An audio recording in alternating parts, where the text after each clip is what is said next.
Hello and welcome back to another episode of Only a Bag, your guide to Italian travel. I'm Nathaniel Mellor. And I'm Darcy Melton. In this wonderful, special, beautiful episode, Darcy is going to walk us through the history of the Jubilee. I am excited. I've been excited for minutes now because I only recently learned that she'd be doing this. So if I knew for longer, I'd be excited for longer. Nice save. Thank you. Well done. That was perfect. If you want just the sort of the knowledge, the sort of practical knowledge? Yeah, like the travel tips. Travel tips. You can check out our other episode, Rome Jubilee, How Does It Affect You? Or some other titles somewhat similar to that. My dictation and elocution needs to be clearer. Otherwise, if you're interested in the history, this is the episode for you because we're going to learn all about the Jubilee today. And I am excited. Before we get started, I guess the housekeeping things? Mm-hmm. If you like this episode and you like the last episode and you realizing you like a lot of these episodes and you want to be like, wow, these people are pretty good, I should follow them. I agree with you. You should absolutely follow us. We would love that. There should be a follow button on your screen somewhere.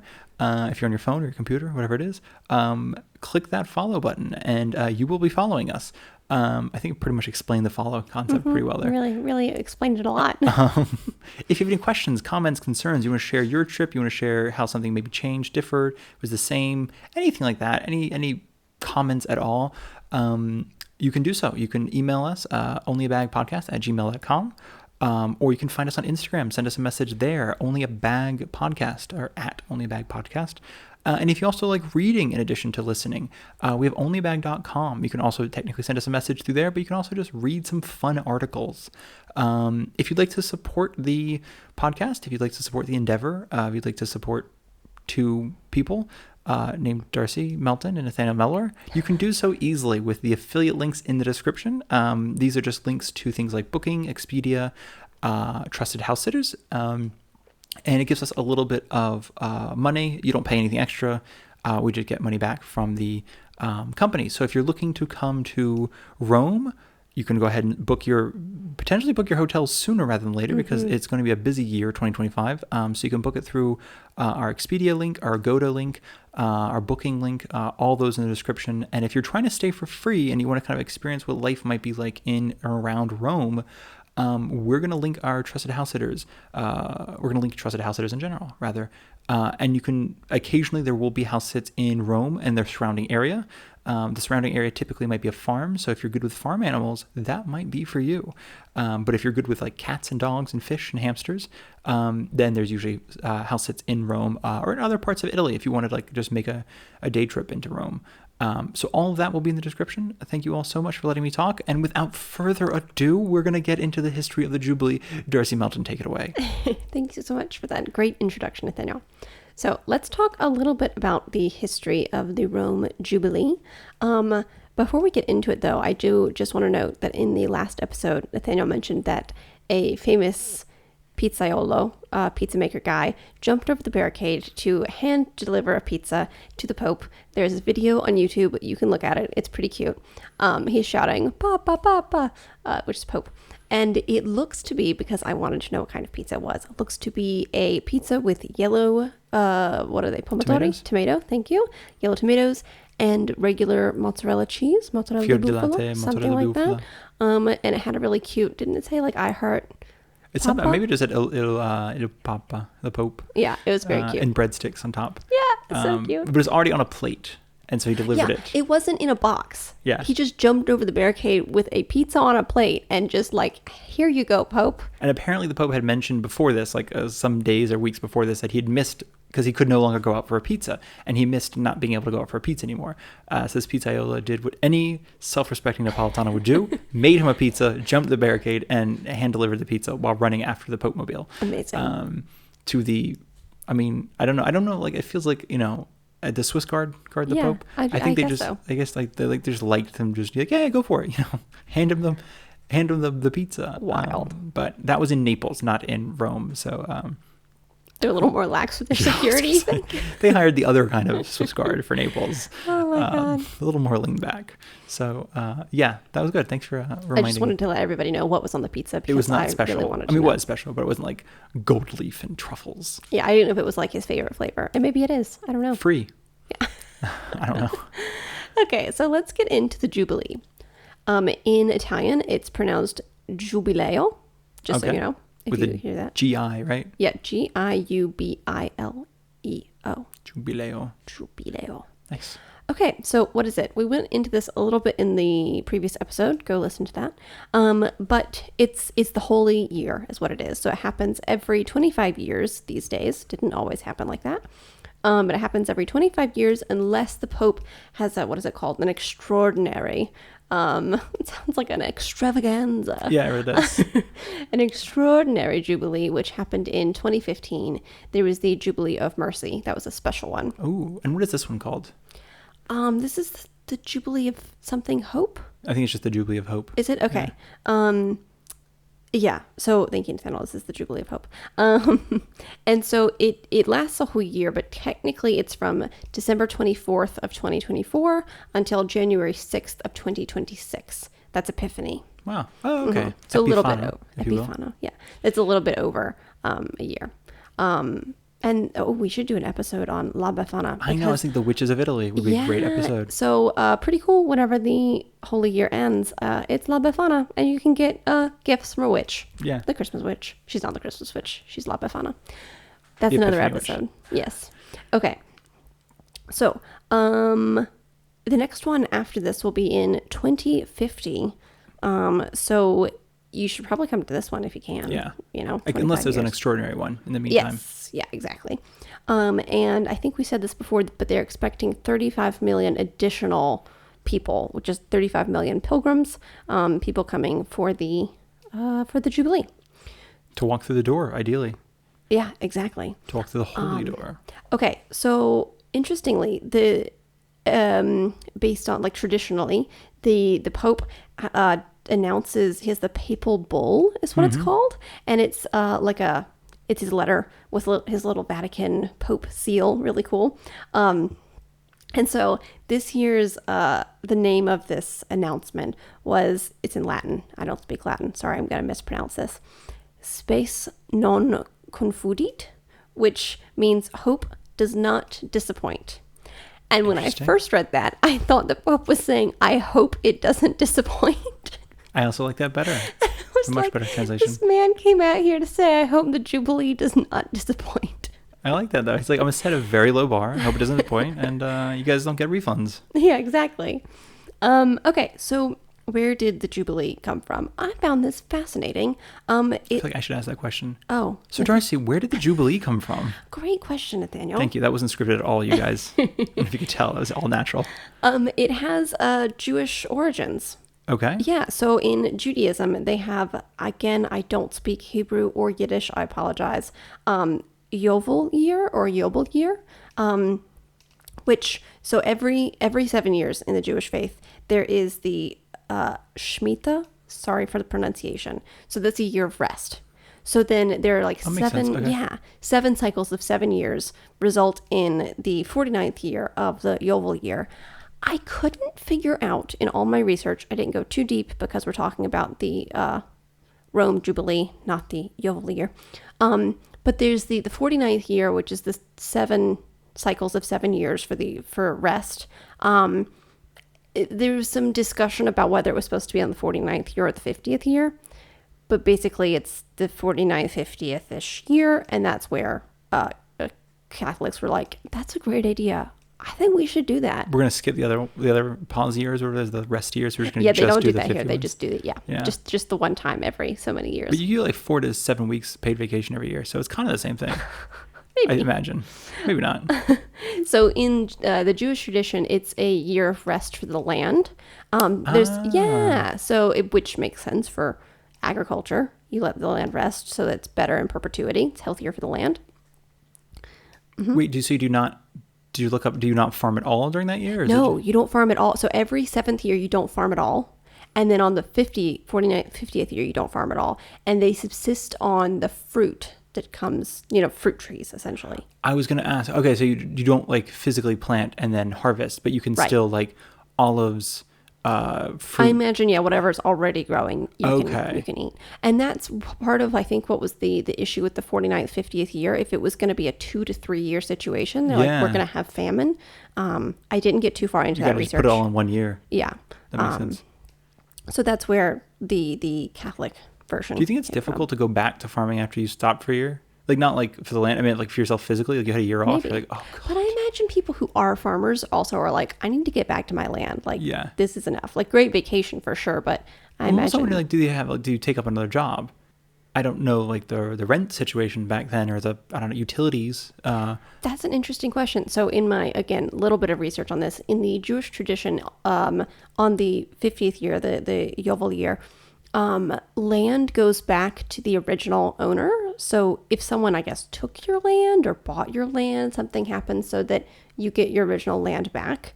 And then again, I imagine this is not something that continues going on because just modern seems deeply confusing. It's a lot, just different. We have a lot more going on, meaning like if you buy a house, you have to give your house back to the people you bought your house from. I don't know, but traditionally.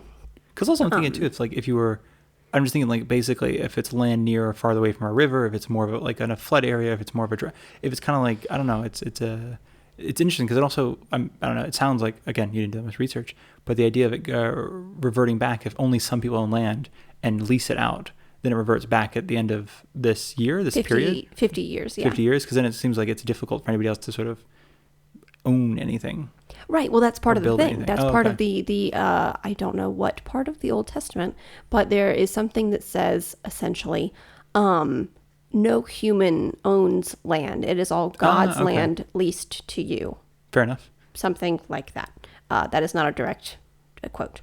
But the other thing is that indentured servants would be not indentured after 50 years. They would be released to go do whatever other job or thing they wanted to do.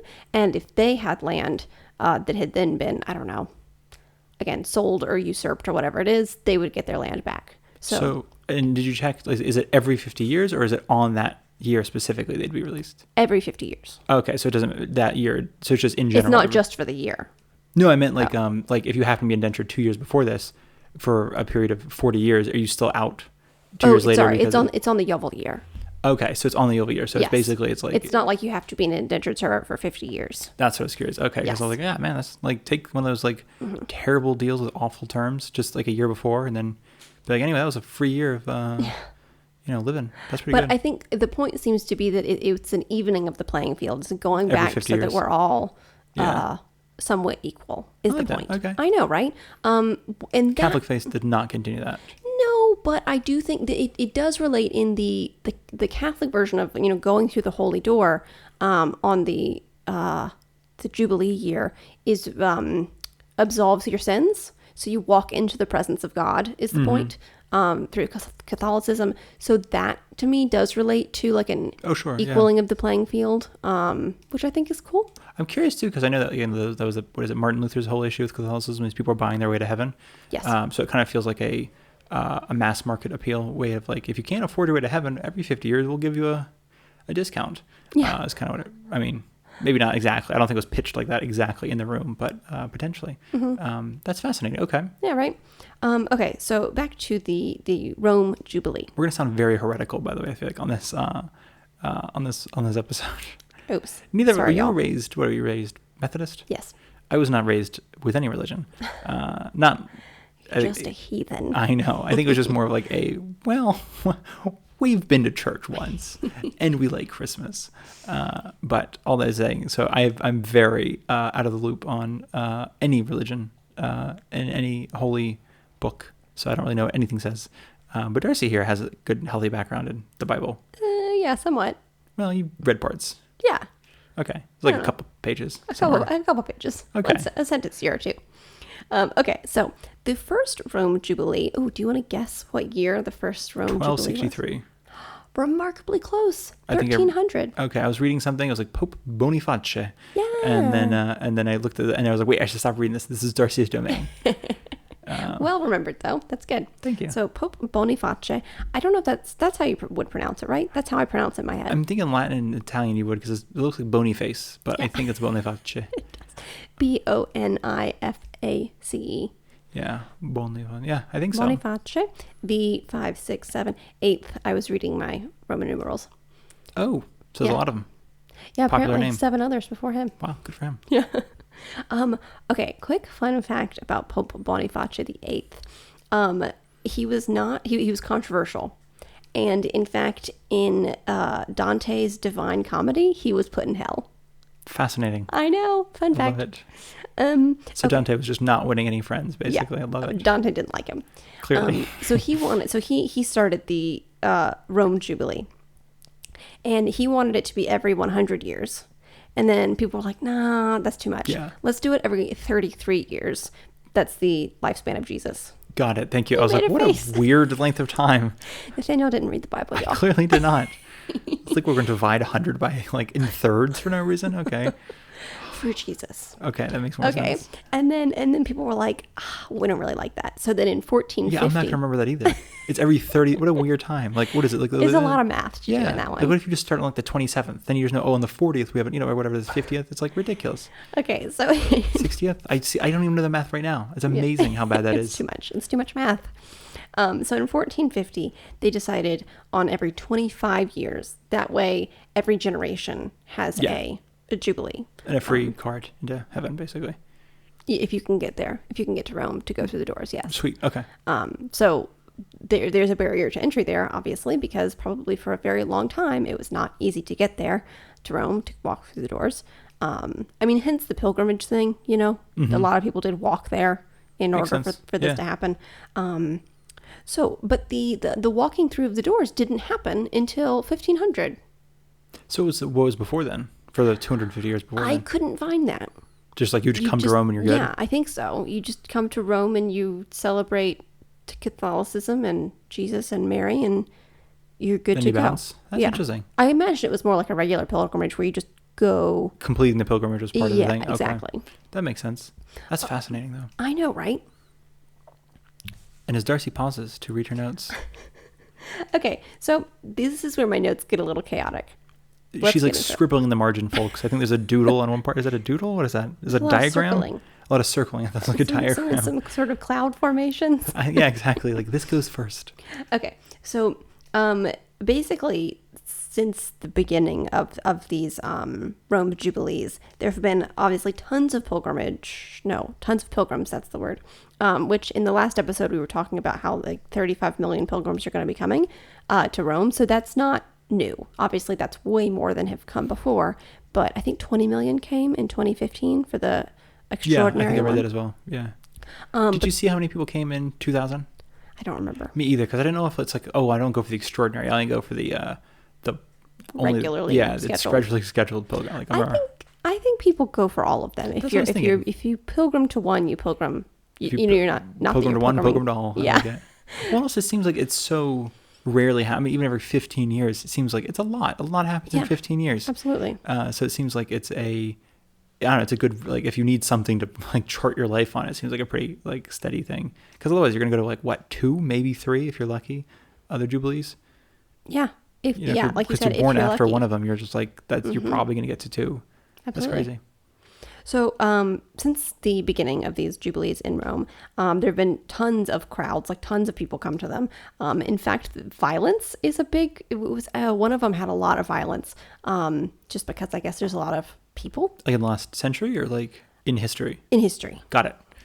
Yeah, in history. I can't remember what year that one was, but apparently there was quite a lot of violence in that one. Because in the last episode I was talking about how it's all like it's happy and it's a celebration and people are really happy with each other. Oh, it is. So I don't want to like, anyway, he was wrong. No, sorry. People will kill you at this thing. Not in recent history. This is centuries ago. Okay.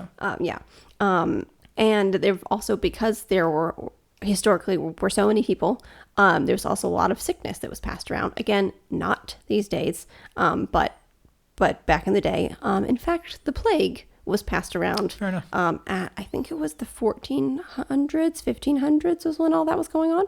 I think there's a few plagues, but yeah. I'll take your word for it. But I think in my research it was about that time. Makes sense. Okay.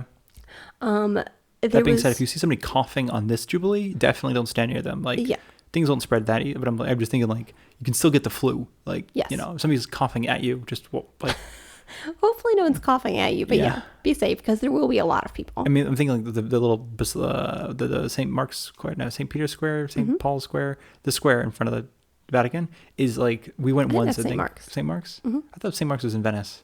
Oh, it is. You're Piazza right. di San Marco. I think it's just St. Peter's Square. Okay. And St. Peter's Basilica. You gotta go both the square and the basilica? I don't know. Anyway, you would think we know exactly what we're talking about. But no, so we went once when the Pope was giving a sermon, a speech, a chat. Yeah. A chat? A little chit chat? Yeah, I don't know what day of the week it was. And that was packed, like body to body. So that was just to give people a reference point. Like, it's a lot of people, even today, or even these days. Yeah, absolutely. Okay, so some other notable jubilees. Well, I guess they're not notable because they didn't happen. In 1800, 1850, and 1875, there was no jubilee happening.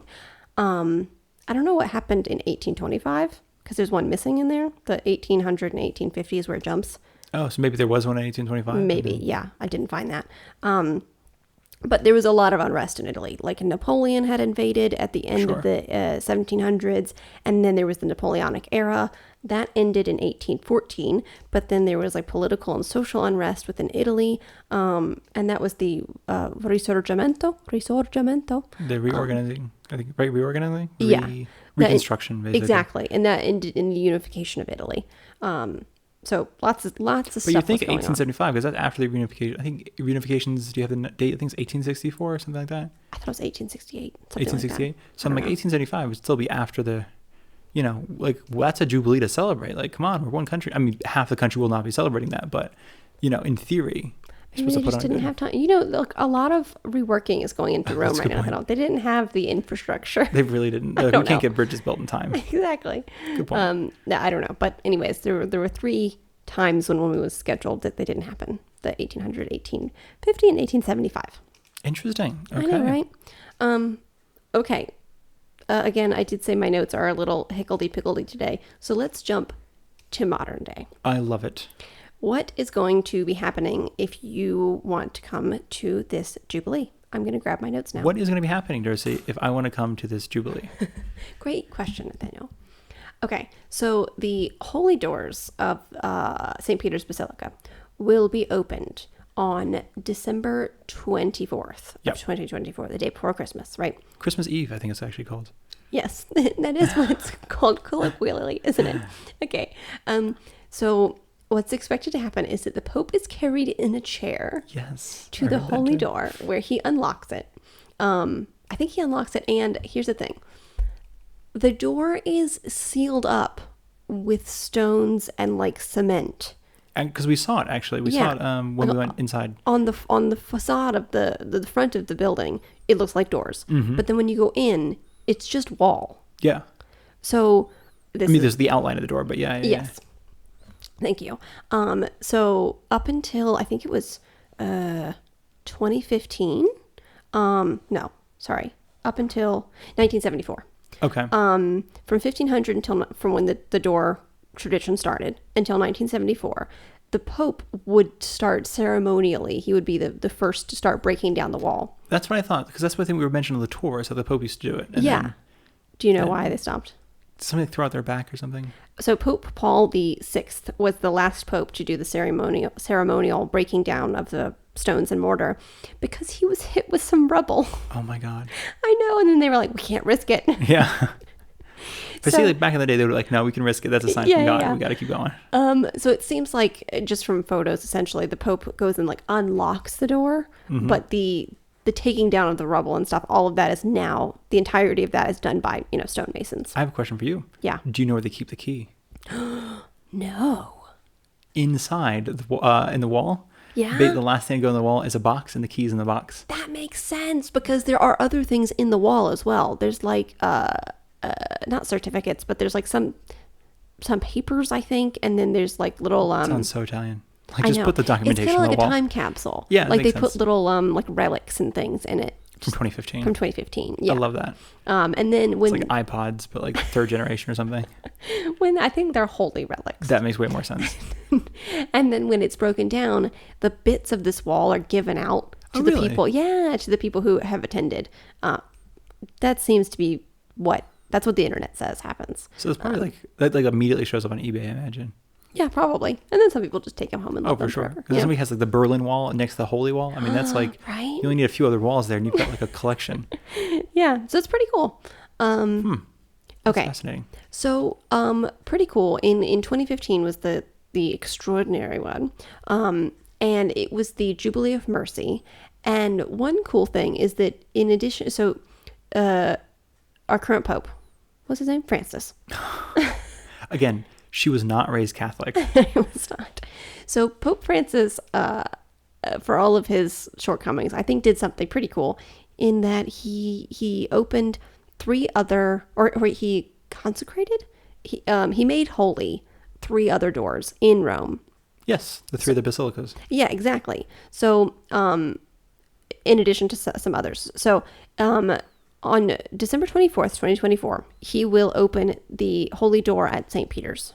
And then on December 29th, he will open the holy door at St. John Lateran. No, Lateran? Lateran. I think it's Lateran, yeah. Thank you. I tried to make it Italian. I know. I thought it was too when I first read it. I'm like, oh, wait, that might just be It's English. just Lateran. And then January 1st, he'll open the holy door at St. Mary Major. And then he will open the door at St. Paul's Basilica on January 5th. But it's also called, if I'm not mistaken, that's St. Paul's outside the wall. Yeah. I thought that was really cool. Right. That is a cute name. Yeah.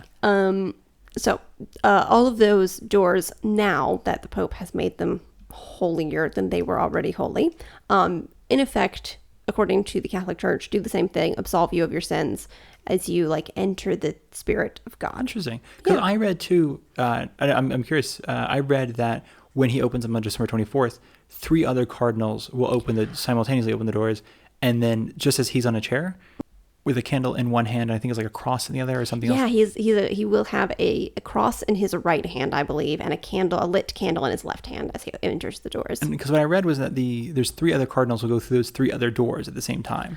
I read that as well, but then I read an update on Vatican News I think it's VA, so .Vatican. Oh my God, they have their own end. Oh my God. And that's where I found the information about the actual Pope opening the three doors in the coming days. So they might have updated it. Okay. Yeah. I think, I mean, it could be what you said, the other cardinals, because that's what I read first, but it seems like they've updated it to be the Pope doing it. I'm curious too, because I know that I wonder if it's changed. No, I mean, this is me completely speculating, but I know the Pope has gone to have like a lot of health issues in the last couple of years. And I'm wondering if they're like trying to, like, maybe this is the last Jubilee and the last big thing, like maybe give a little bit more precedence to the Pope rather than to the cardinals or something. Well, it's interesting that you mentioned that, because that's what I saw for one of the reasons that he had the Extraordinary Jubilee of Mercy in 2015 was because, according to some sources, he thought he would have a short papacy. Oh, yeah, okay. I mean, really, has it been that while? I don't know. It's been. Has he been Pope for a while? I don't remember when he was. Me either. Poped. That's the thing. Pope. I don't think that's what I it don't is. think that's what it but I like it. He's been poped. Because I was also wondering too. Like again, this is like going to that political realm. Like if they chose three other cardinals to open the three other doors, if that sort of gives them some sort of elevated status in getting sure elected new Pope. So it Yeah. might be one way to be like, you know what? Let's let the Pope do it, and let's not give any sort of preference to anybody. Okay, that's really interesting then. Yeah, right. I mean, I That's guess we'll have to interesting see, because they could just change it. I don't know. Night of, he's like running around the streets, December 24th, unlocking random people's doors. Like you're all going to heaven, I guess. Yeah. No more sins. Yeah. You get absolved, and you get absolved. Yeah. Well, maybe not running, but like the Pope mobile, or maybe it's like one of the electric scooters around. Yeah. It could be Well, fun. he has to be carrying a chair, so maybe it's people Oh my carrying God, him around that in could his be little fun. chair. So one cool thing that I almost got to earlier, and then I stopped myself, is just an interesting tidbit about the previous Jubilee in 2015. Okay.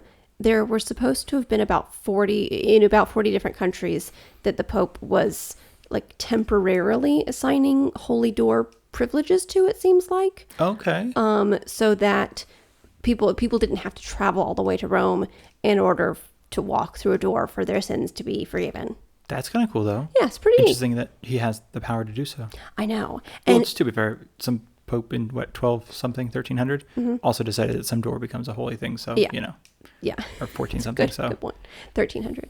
Well, I meant like you said they didn't walk through the door until the 1400. Oh, right. Really good point. 1500. So, yeah. So he's just really keeping up with tradition. Yeah. But they're in 4 other countries other than Italy and Vatican, the Vatican City, which is a country or territory. What is Country. it? Country. So there's 4 other countries where there are also holy doors just in perpetuity, which is interesting. Really? Do you have a list of which ones? Yeah. So pardon my not being to pronounce other languages. Okay. So the Santiago de Compostela Cathedral in Galicia, Spain. Okay. Pontifical University of Santo Tomaso Chapel in Manila, Philippines. Okay. The Sanctuary of the Cure of Ars in Ars-sur-Formans. Wow, that was terrible. Ars-sur-Formans, France. I love that. And Love you gave up on the French I did. pronunciation. I really messed it up. And then the Notre Dame Basilica Cathedral in Quebec, Canada. Interesting too, because you would think.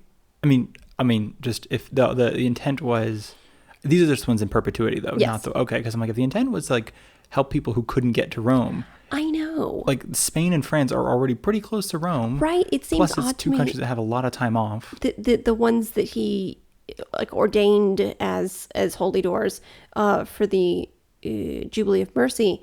It's weird that they wouldn't just stay holy doors. Mm-hmm. That they were only temporary. I find that weird. Especially again, I'm imagining there's other countries like that it would be difficult to fly out of, to get Right. visas for, to arrange travel for the money, et cetera, et cetera, et cetera. It becomes like really, it's Like Spain and France and Canada generally are countries with fairly high wealth. yeah, So it's comparatively, yeah. And so with some of these other places that these doors were, I mean, obviously they're wealthy enough to have cathedrals, but there are people who I feel like it can't afford to get to Rome. Right. So they should be in places where people can't afford to get to Rome. You know, makes sense. generally. But just interesting tidbit. One other interesting thing that I couldn't quite figure out is if these holy doors are in perpetuity, they don't seem to work on the same schedule as the Jubilees in Rome. Interesting. Like the door in Quebec is currently open as of, what are we, in September of 2024, and will be open until sometime in December to celebrate their 350th anniversary of something in Quebec. So like they can operate on their own schedule, like they It can. seems like it, yeah. Interesting. So theirs is on the occasion of the 350th anniversary of the Diocese of Quebec until December 8th of 2024 is when theirs is Wow. open. So then their holy door will not be open at the same time that the as the Rome ones in Jubilee. Rome. Oh, so it's kind of like once you've given somebody the tool, they can use it however they want. I guess so. Interesting. Which is like, if you believe in this, or I guess even if you don't, if you give someone like a magical device to absolve people of sin, they get to decide when they can use it or not. I don't know. It's interesting. I'm also curious if they have to, like, if it has to be for everybody, or if they can restrict who comes through. You know. Well, the interesting one about Quebec, they make it very clear on their website for this cathedral that you do not have to be Catholic Okay, there we to go. come through the door, which is fascinating. Yeah. Yeah. So what else is there to learn about this Jubilee? I think the only other historical tidbit I have is about the doors themselves. Okay. So the current doors that are there, which look the blah blah blah, I can't talk. They look pretty ancient, but Okay. they are in fact only from 1948. They Okay, were yeah. originally carved out of wood, but then I think like a year or two after that, the bits that are carved that are scenes were either covered in bronze or replaced with bronze counterparts, but they are basically identical. Because that would have they been so could 2 years before 1946. So like the war just ended. Mm-hmm. Mussolini's been hunted down and hanged in Milan, and the Vatican's like, you know what we need? Doors. Yeah. And we will settle for wooden ones if we have to. Yeah, exactly. Essentially, because Italy has like a history of, not specifically Italy, I guess like other cities in Italy pre-unification have a history of like artistic projects during wartime. Like it seems Yeah. like a way to like build up people's morale. Like It's like a royal baby. Yeah, exactly. That's exactly what it's like. And it's like, you know, I know you're sad and you're starving and you're getting shot at, but have you checked out these sweet new doors? And I think that people are like, oh my God, that's what we're fighting for. That makes total sense. So Well, if you get to walk through the doors and be absolved of sin, Good though, point. I feel like that's pretty good big. trade-off. Yeah. You know. Okay, I feel mean, it. I don't know. If you maybe. Maybe. I like that. We're not Yeah. fully convinced on this Yeah, Vatican, I don't maybe. know. But it's 16 panels essentially is what adorn the doors. 16 panels on each door, or each, how many doors are there? 3? There's two doors. Really? It's like French doors. It's just the center door. Oh, okay. I see what you're saying. I think you meant like, because I know that the There are 3 sets of doors, I think, along Okay. the front of the Vatican. But the holy door is the center. okay, and it has 16 panels. Yes. So I guess 8 Okay. on each door. But maybe. all the doors were redone in the late 40s, or just the holy door? I think just the holy door. Okay. Yeah, I'm pretty sure. I mean, this one was made very specifically aside from the other 2. They don't like match. Right. But so each panel is a scene from the Bible, which I think depicts like mercy and hope. Which is interesting. Yeah. Okay. So that's pretty much it. That's what I've got for the history of the Jubilee in Rome. That's fascinating to me. I mean, I feel like I learned a lot. I feel like I went to school. I feel like it's a good period, as long as there's not a test on it. There will not be a test. So there's no dates to remember. No, that's fascinating. It makes sense too, because it does seem like a celebratory time of year. At least like that's being ramped up to be a celebratory time of year. No, I mean, they're expecting 35 million people to be walking through that door. So it's going to be some heavy foot traffic. Oh, and if you do plan on going, definitely look up. I mean, I would definitely look up, like Nathaniel said, I think in the last episode. So the Jubilee is the whole year, a little bit more than the year. But within that time, there are like sort of mini Jubilee days, which are assigned to different groups of people. So I really want to go from like the February 16th to 18th is the Jubilee of Artists. There are different I mean, there are lots of different days in there. There's one for like healthcare workers, and I think I think they lump together people who are experiencing illness and also healthcare workers. Interesting. Okay. Somewhat confusingly, there's 2 days for youth. So there's one day for families and youth. That's what I saw too. Okay. And then one day much later in the year, which is just for youth. But I think it's the first one, which they plan to have quite a lot of these extra celebrations around. And I think like youth leaders of today or something, that makes it sound weird, but like impressive young people are supposed to be giving presentations. I'm curious if it ties in. There's the newest saint of the Catholic Church is a 15-year-old boy who died in I think like 2006, and he's like the first millennial quote unquote saint. But he was, I think, risen to sainthood this year, like 2024. So I'm curious if like if it has anything to do with it, like if they're like more youth as if there's a tie in there basically, because they know that he being Francis organized or is organizing. One of the big things is a pilgrimage, but with an emphasis on female saints, trying to get some of these churches to basically put their female saints front and center rather than like the male saints. So it does seem to be like there seems to be kind of trying to have that more inclusive and sort of celebrations rather than the same celebrations that have kind of just seem to have been taking place the last 900 years. Yeah. 800 years. So I'm curious. I'm curious to see this one change, if it'll be at all different. Yeah. It's going to be big. Yeah. For sure. Hopefully nobody gets into fights. Yeah. It's not the 1300s anymore, y'all. Keep those swords in your scabbards, okay? No, that'd be fun. Thank you for teaching us about the Rome Jubilee. You're welcome. I thought it was pretty interesting. Yeah. Cool. And if you guys enjoyed that episode and you'd like to follow us, you can do so. How, Darcy? Oh, great question, Nathaniel. So you can follow us at Only a Bag Podcast on Instagram. You can also send us an email. Our email address is onlyabagpodcast@gmail.com. You can also go have a look at our website, read some articles if you want. That is onlyabag.com. Yeah. And if you are planning your trip to Italy and you'd like to support Only a Bag, the podcast, you can do so with the affiliate links in the description. At no extra charge to you, you can use an affiliate link to book your booking, your Expedia, your, Agoda, if you like Agoda. If you want a house sit, we have a trusted house sit as affiliate link. So essentially, if you're trying to stay here or fly here and you'd like to go ahead and get that stuff out of the way now. Which you should, especially if you're going to Rome. Yeah, honestly, these things will get booked up pretty quickly. Especially I imagine, you mentioned all these separate Jubilees. I imagine some will be more popular than others. Mm-hmm. And I imagine some will have more packed, like filled up hotels than others. So it's kind of like if there's, looking through the list, if there's something like, oh, I really want to go to that, then it might not be like the Jubilee of Musicians, where they're going to have concerts. That's what I'm thinking. Yeah, that one may book up sooner than like the Jubilee of educators. right? Because everyone's like, oh, my teacher's going. I don't know. We love educators in this family. Let's be Oh, clear. for sure. But I feel like that's not like they don't sing. They sing songs. We went to Montessori school. I think all the teachers had to sing a song or had to play some sort of instrument. What? Like You all the just made that Montessori. up. No, like is it not? Because it's I like don't all the think that's a classes had. requirement. But no, they were all playing an instrument. They always I had think the they're drum just or the. very talented people. But it was like you had to like sit around in a circle and we're gonna play. It sounds like we went to a cult. We went to a Montessori school. We were Italian before we even knew we were Italian. Yeah, good point. So if you guys want to support the podcast, you can do so with the links to the description. That's all we were building to do there. You can also send your kid to a Montessori school. It's not going to help us, but it puts more It might help them. Montessori kids out in the world. And honestly, that's what We're we need. good people.